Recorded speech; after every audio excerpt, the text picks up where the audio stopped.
Assalamualaikum warahmatullahi wabarakatuh.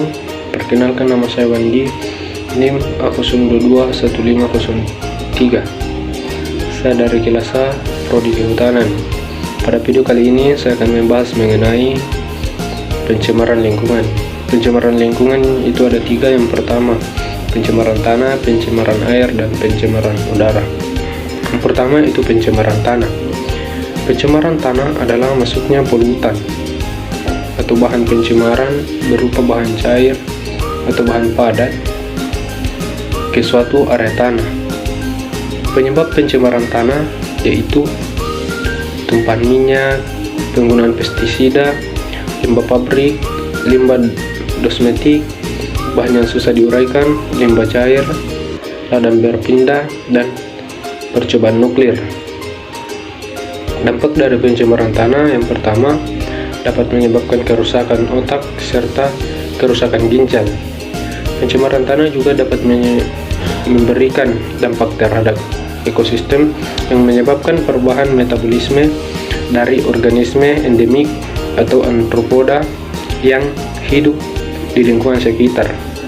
Dan yang ketiga, dampak pada pertanian, terutama perubahan metabolisme tanaman yang pada akhirnya dapat menyebabkan penurunan hasil pertanian.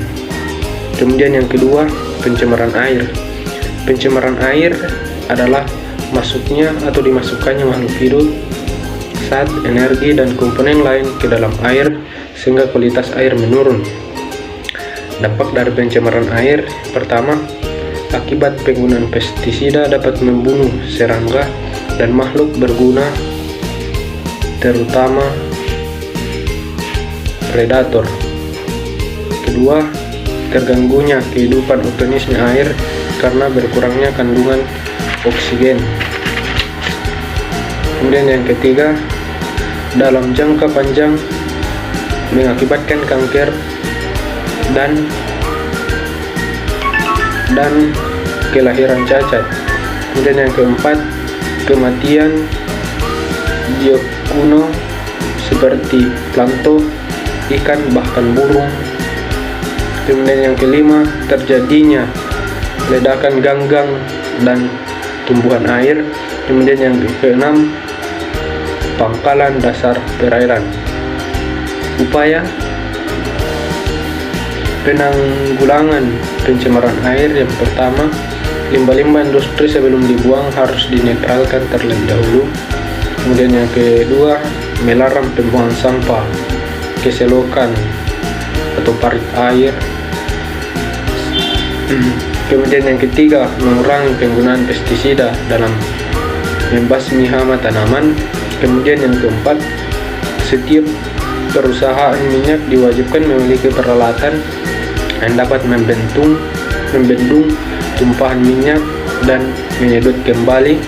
Kemudian yang kelima, daur ulang. Kemudian yang ketiga, pencemaran udara. Pencemaran udara adalah masuk dan tercampurnya unsur-unsur berbahaya ke dalam atmosfer yang akan melibatkan kerusakan lingkungan, gangguan pada kesehatan manusia. Bentuk-bentuk pencemaran udara yang pertama yaitu pencemaran udara berbentuk gas.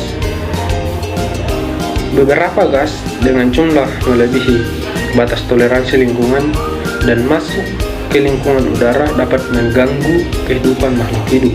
Kemudian yang kedua, pencemaran udara berbentuk partikel cair atau padat.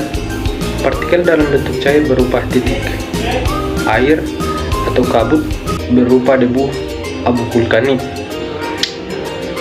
Dampak dari pencemaran udara akan berakibat pada tanggungan ketergantungan kesehatan dan pertumbuhan yang mempengaruhi sistem reproduksi dan kesuburan, dan penyebab hujan asam dan kerusakan lapisan ozon. Kemudian apa sih solusi untuk mencegah pencemaran lingkungan? Yang pertama, solusinya yaitu melakukan pengelolaan limbah dengan benar. Kemudian yang kedua, menggunakan bahan-bahan yang ramah lingkungan. Kemudian yang ketiga, tidak membuang sampah di sungai atau sumber-sumber air lainnya. Kemudian yang keempat, menggunakan deterjen yang ramah lingkungan. Kemudian yang kelima, rutin melakukan upaya pembersihan sumber air. Kemudian yang terakhir, menanam pohon di setiap lahan yang tersedia. Demikian pemaparan materi dari saya, kurang dan lebihnya mohon dimaafkan. Sekian dan terima kasih.